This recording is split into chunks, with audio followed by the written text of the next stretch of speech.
Hey guys, in today's video, I'm going to talk about a story that just happened to a good friend of mine living in Cebu. And the guy was like frantic and he told me all about it. And I was like, wow. And I'm going to share the story. Obviously, I'm going to keep it anonymous just for his own protection. And I just want to put out a warning to you guys if you come out to the Philippines. I mean, I suppose it could even happen in places like Thailand or Cambodia or wherever. I just want to put out some cautions and some warnings so you could avoid this situation as well. Stick around for this pretty crazy story. I'm tired of waiting here. Same four walls, same fading year. Got these plans stuck in my head. Southeast Asia calling me instead. Bangkok nights and Bali shores. Sick of dreaming, want something more. All right, guys. So my buddy, I just got off the phone literally with him, and I got his permission. He said, "Yeah, go ahead and do the story. I just don't want my name involved or no details about me." And I said, "Yeah, no problem. I'll do that for you." So I can't give out like really detailed info, but I do want to share the story because I think it does serve as a caution, and I'll share a few experiences that have happened to me. Nothing to this extreme, but I'll share a few experiences that have happened to me within the last 9 years in the Philippines as well. Now, my buddy had been chatting with a Filipina, and for probably, I guess, maybe a week. He just came out about a week ago from the US, and he gets to Cebu. He's been chatting with this girl, and she says, "Hey, do you mind for the first meeting? I'm kind of shy. Can we just meet at your condo?" Because he rented an Airbnb, and he said, "Sure." And let's be honest, he's probably thinking, "Hey, straight to my condo? Oh yeah, I get it. I'm probably going to get lucky." And a lot of guys will possibly do that. A lot of Filipinos may say, "Hey, can I come straight to your condo?"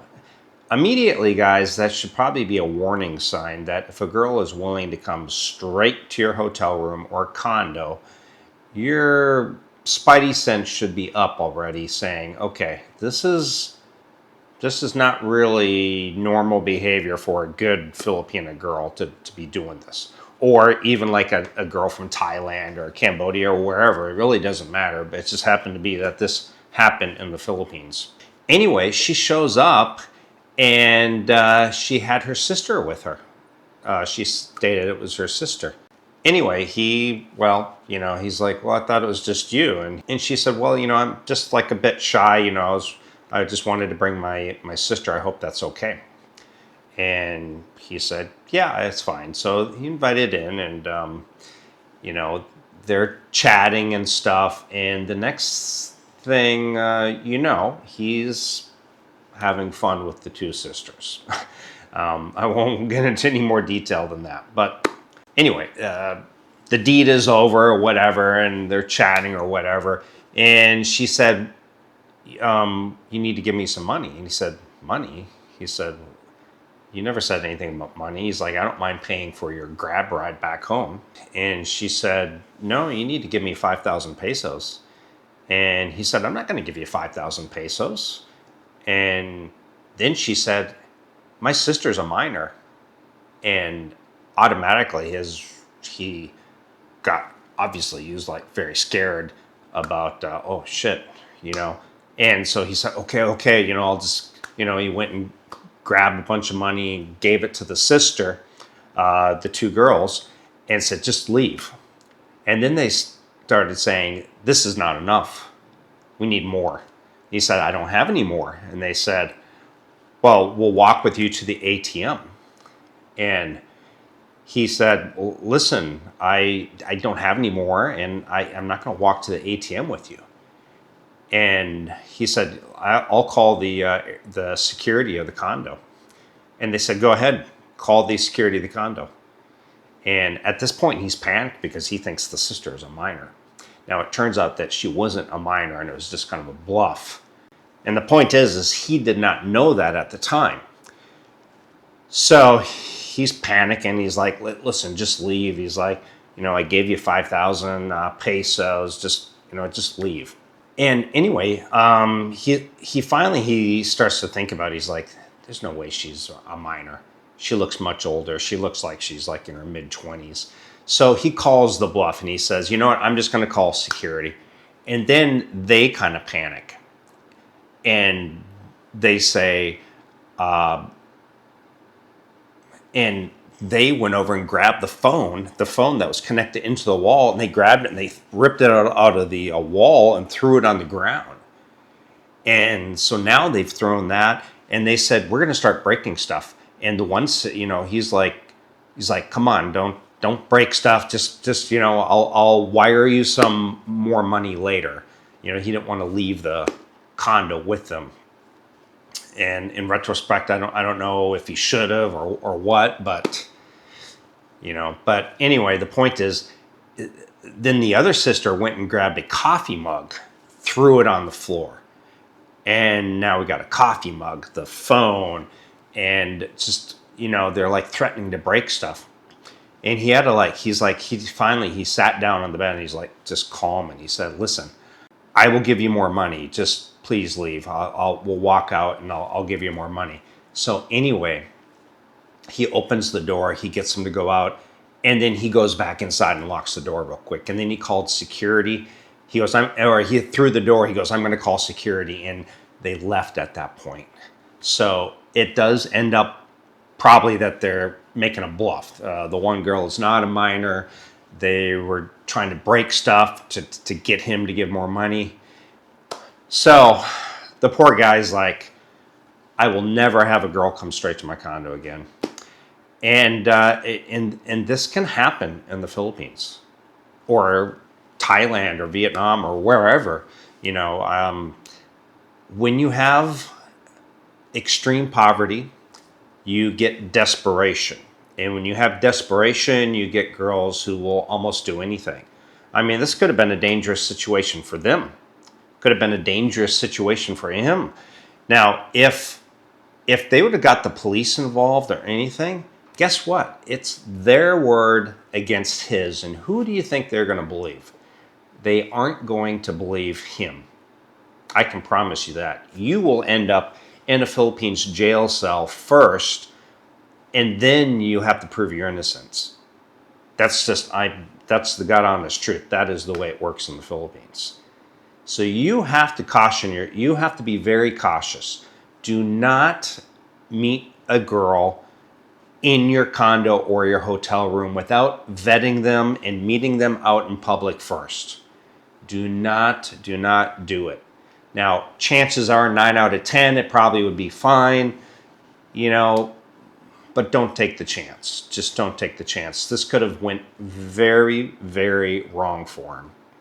As it is, he had to pay for a coffee mug, he had to pay for a phone, and he lost 5,000 pesos. At the end of the day, that's much better than ending up in a jail cell in the Philippines and trying to prove your innocence. They could have said anything. They could have said, oh, he attacked me, he did this, he did that. So be very, very careful. If you come out to the Philippines, even if you've been chatting with a girl for a while, do not invite her directly back into your hotel or your condo until you've met out in public and you've vetted her and made sure that she is firing on all cylinders and she's okay, because it is not worth it. Trust me.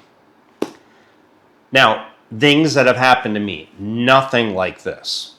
But I have had a girl that I invited over once when I was living in, I think, Davao. And she said, can you just pay for my Grab? And I said, sure, no problem. And so when she came over, she said, can you pay for my Grab?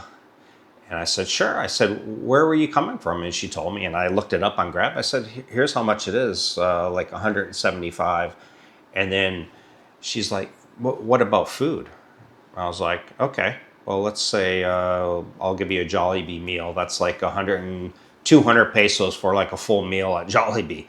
So it's like 150 for the ride there through Grab, 150 back, 300, another 200 for meal. I gave her 500 pesos. She's like, no, that's not enough. That's not enough. And like she didn't want to leave. And I just, and nothing had happened with us. So I just said, I'm just going to call security. She's like, no, give me more. And it just, it was just a situation that, again, could have went bad, but I got security involved right away. And, you know, but she could have made stuff up. She could have made stuff up. And it's just it could be a really scary situation. So just guys, do yourself a favor. Do not invite girls over without vetting them. Meet them in public, you know, spend at least an hour or two with them, kind of get the feel before you go say, okay, let's go back to my condo. Let's go back to my hotel, you know. Just don't do it. And if you're going to get into like freelancers or things like that, much better you go off to a hotel or something like that. Don't, short-time hotel or something. Don't bring them back to your condo. You know, I've had buddies. I had a buddy that had a girl come over. This was a freelancer. This was a buddy. This happened in like Davao. And came with like a guy. And the guy and the girl tried to force himself into his condo. And he's like, he's like, no. And he had like forced the door shut. And they said, you owe us money for this or whatever. And he ended up feeling so uncomfortable because they were like yelling out threats to him. Or they ended up yelling out like threats of bodily harm to him. And so he ended up changing hotels like immediately, even though he had paid for several days. So again, guys, if you have any stories like this, share it down below. But, you know, it seems kind of crazy, but it could have went really, really bad for my friend. Really bad. And I told him, I said, listen, you're lucky you got out of it unscathed pretty much. I mean, you lost 5,000 pesos. You had to pay for a new phone and a coffee mug to the Airbnb at the condo. But it could have been much worse. Take this as a lesson learned. Do not have a girl you have not properly vetted back in your condo or your hotel or wherever. And that, not just the Philippines, this goes to whatever country you're in. It's just not a good idea. All right, guys, thanks for watching. I just wanted to share it. Again, I can't give out his info, and I can't give any more details really than that, just for he didn't want me to even really share it, but he said it's okay if I made it kind of you know, without any personal information. So anyway, if something like this has happened to you, let me know down in the comments, because I don't think this is that uncommon actually, and I bet it's happened to several people out there who watch my channel, I guarantee you. So thanks for watching, guys. I'll see you in the next video. Ciao. Back to Thailand and Thailand vlogs and stuff too, but I felt like I needed to share this one video. So thanks, guys, for watching. Ciao.